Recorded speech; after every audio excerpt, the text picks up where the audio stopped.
자, 이 얘기 들어본 적 있을 겁니다. 정은경, 정동영 이해충돌. 근데 저는 이게 단순한 부패라고 보지 않습니다. 이건 정보가 돈이 되는 사회의 본질을 드러낸 사건이라고 생각합니다. 그리고 그 구조는 오늘도 이어지고 있습니다. 자영업자는 폐업했습니다. 중요한 가장은 대출을 못 갚고 가족 몰래 스스로 생을 마감했습니다.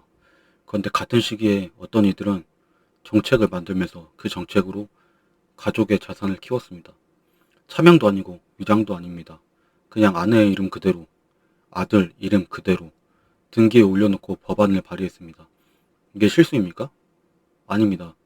그들은 당신을 그렇게 본 겁니다. 국민은 모른다. 들켜도 있는다. 상관없다. 정은경 전 청장은 수천 건대 브리핑, 헌신적 공직자, 인정해야 할 공도 분명히 있습니다.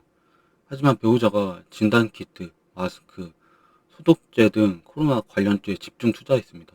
그 결과 수억 원 이상의 자산이 증가했습니다.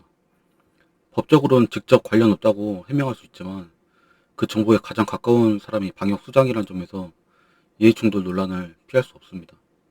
한쪽에서는 하루에 수백 명의 자영업자가 폐업 신고를 했고 다른 한쪽에서는 수백만 원의 평가 이익이 쌓여갔습니다.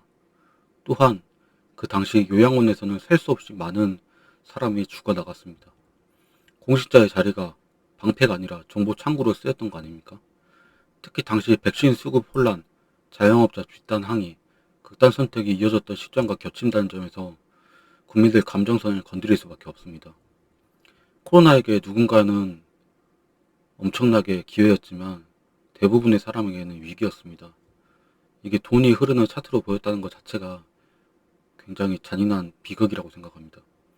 수많은 사람이 생을 마감하고 노약자들이 죽어나갈 때 차트를 보면서 웃었던 사람들, 이런 사람이 보건복지부 장관을 수행할 수 있겠습니까?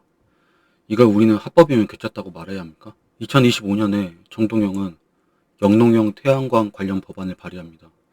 이 법안은 인허가 간소화, 국유지 사용 허용, 보조금 기반 운영 잔료를 포함합니다. 그런데 놀랍게도 그 안에는 태양광 업체 대표였고 두 아들도 등기 임원으로 등록되어 있었습니다. 사업자 가족이 법안을 만들고 그 법안으로 사업 환경이 좋아지고 그 법안에 세금이 투입됩니다. 그리고 그 사업자는 정동영의 가족입니다. 숨기려는 시도조차 없었고 등기부에 그대로 이름이 적혀 있었습니다.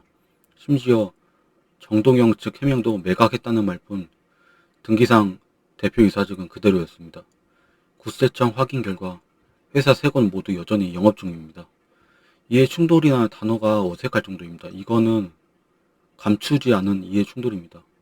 감추지 않았다는 건 들켜도 괜찮다고 생각했기 때문입니다.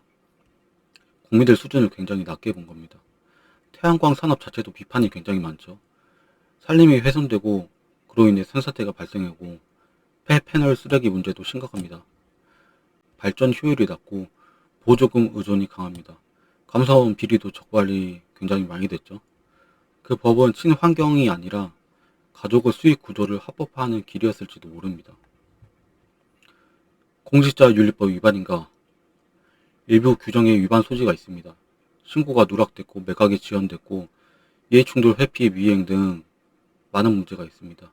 그러나 대부분은 법적으로 문제없다는 프레임으로 피해갈 겁니다. 어차피 인사청문회는 그냥 넘어갈 겁니다. 법을 피해간 거지 도덕과 상식을 지킨 건 아닙니다. 이 모든 문제의 핵심은 제도 허점이 아니라 인간의 감각 마비입니다. 차명도 아닙니다. 심지어 숨김도 없는 당당한 이해충돌입니다. 숨기는 척이라도 해야 되지 않습니까? 왜? 국민은 몰라서, 분노하지 않아서 금방 잊을 거니까. 이건 단순한 위법 문제가 아닙니다. 우리를 그 정도 수준으로 본 겁니다. 그래서 감추지도 않았고, 그래서 해명도 하지 않았고, 그래서 계속 반복되고 있습니다.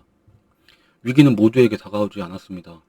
어떤 이들에겐 위기가 곧 기회였습니다. 국민은 그 위기 속에서 마스크를 사느라 줄을 섰고 손실보조금이 언제 나올지 몰라 가계부를 뒤적였습니다.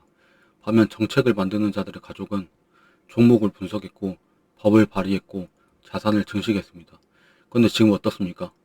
한국 경제는 위기입니다. 민생은 무너지고 있고 정부는 곧 민생 지원금을 지급할 예정입니다.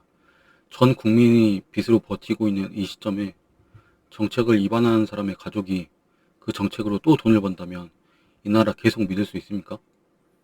이게 정말 우리가 받아들일 수 있는 정치 현장입니까? 법적으로 괜찮다 해도 정서적으로, 윤리적으로, 인간적으로 당신은 진짜 괜찮습니까? 대한민국 국민은 개 돼지가 아닙니다.